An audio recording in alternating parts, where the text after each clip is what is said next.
7 канал кайрымдуулук акциясын улантат. Жалал-Абад шаарында жашаган Семетеева Айжаңыл 19 жылдан бери майып кызынын түйшүгүн кошо тартып келет. 6 ай сайын дарылантып туруусу зарыл.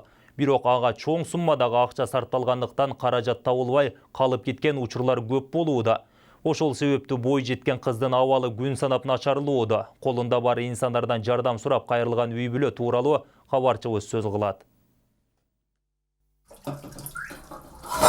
19 жашын төшөктө гана өткөргөн Жумагүл жашоодон үмүтүн үзбөй келет. Бул илдетке апасынын ичинде 2 айлыгында кабылганы болжолдонот. Семетеева Айжаңыл кызы боюнда бар кезде катуу чочугандыктан ушундай болуп калган деп эсептейт. 2 айлык боюмдарда катуу чочуп ошондон ичимде эле кыймылбай калды да.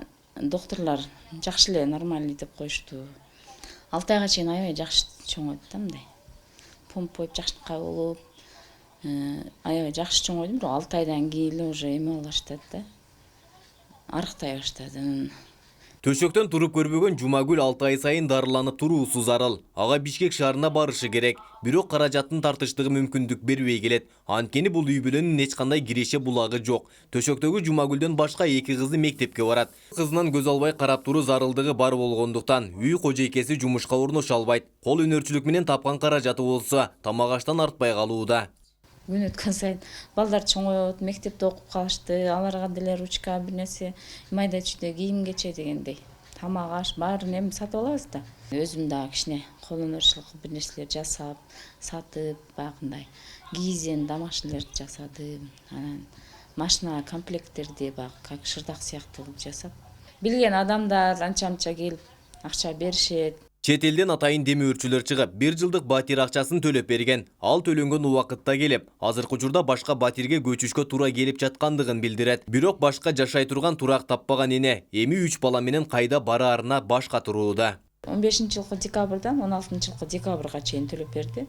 Мына 17-жылы январдан баштап өзүм эптеп төлөп атам да. Эми январда чыгып кете албайм да, тем более жок квартира.